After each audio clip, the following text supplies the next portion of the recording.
Victims of Sierra Leone's devastating mudslide have been buried.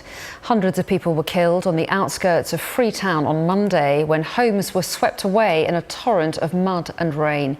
As rescuers continue to search for the many people still missing, there are fears that diseases like cholera or typhoid could spread. As Sky correspondent Rebecca Williams reports. Digging hundreds of graves for those who've died in the mudslides. Out of respect, each person will get their own individual plot here, and they'll lie shoulder to shoulder with the Ebola victims who were buried on this site just 3 years ago. A few hours on and the coffins start to arrive, draped in the country's flag.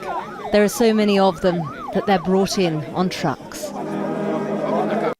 The coffins are paraded through the crowds as the community watches on, and then finally laid to rest and slowly lowered into the ground. The government are keen to bury the bodies as quickly as possible because they're concerned that diseases like cholera and typhoid might spread.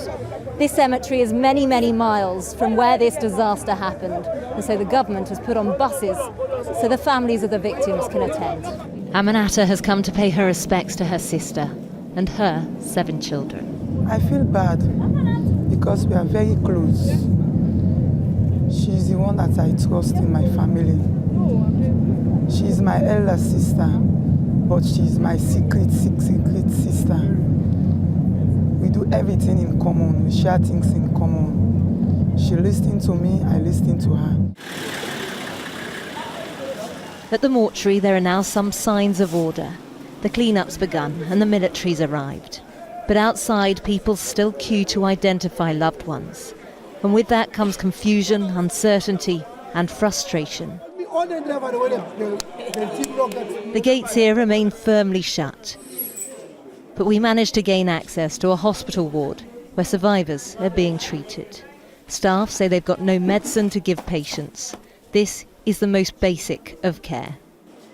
Ursula is pregnant and had to dig herself out of the rubble. My family, they all don't die.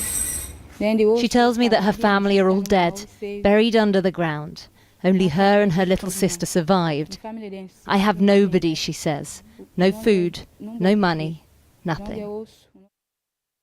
On Sugarloaf Mountain, the slow, painful recovery effort continues. There are still many hundreds of people missing, buried beneath the mud. And still people ask why exactly this disaster happened. Rebecca Williams, Sky News, Freetown, Sierra Leone.